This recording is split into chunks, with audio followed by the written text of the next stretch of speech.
I want to ask you a question. What are your fears? What are you afraid of? What are you scared of? Because we all have fears, don't we? We all have something that's blocking us, that's holding us back.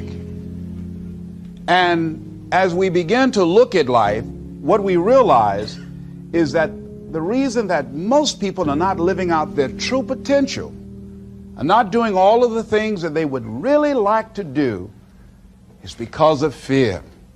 Some people call fear false evidence or expectations appearing real.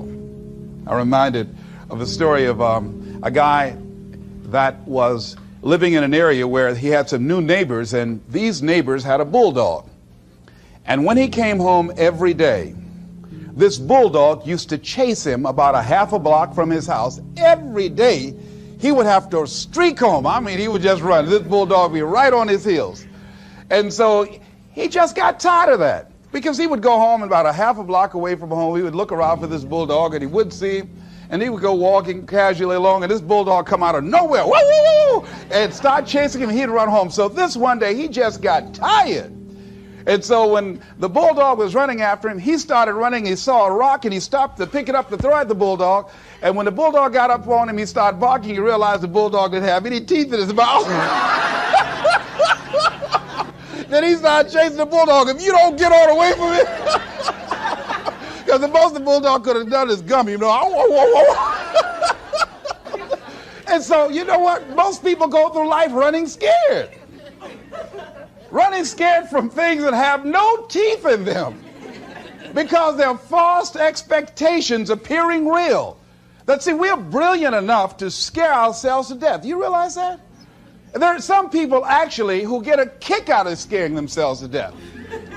I remember the last frightening movie I saw. It was The Exorcist. I will never forget.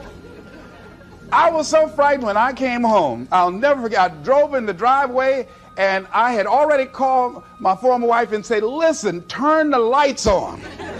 I was coming in the driveway, and I was getting out of the car, and all of a sudden I couldn't get out. I started blowing my horn. I said, Madeline, they got me, they got me.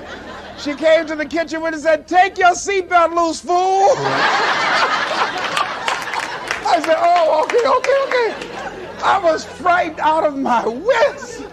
But there are a lot of people who they get off on that. They love it. I'm a person, my brother is a paratrooper. My twin brother, he's in the military, career man.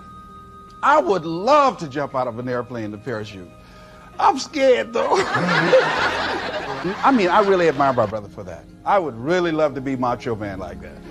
What are the things that you fear that's been keeping you from living your dream? That's been keeping you from doing some things that you would like to do? Just think about those things. And how do we begin to handle that? Abraham Maslow said that life is about growth. And he said, you can either go back to your comfort zone, and there you won't find any growth, or you must be willing to go forward and face your fears again and again and again, because you're never going to have a fear-free existence. I mean, some fear is acceptable and legitimate.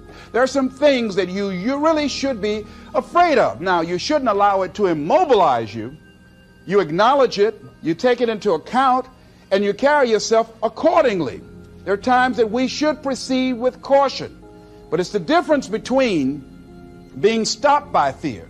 It's the difference between having a fear and the fear having you. So what do? One, acknowledge it, and knowing that it's okay.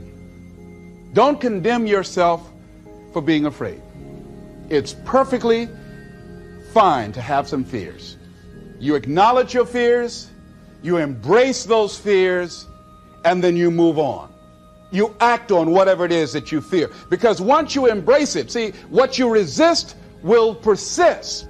What you resist will persist. So one of the most important things is to begin to embrace your fear. The fear of bodily harm, that's legitimate. When I was a disc jockey in Columbus, Ohio, you know, I was young, about 22, 23, thought I was tough, and I was on the air, And Al Green, who was a great performer at that time and still is now singing gospel music, had a record. His first hit record was Back Up Train. So a guy came in the town and was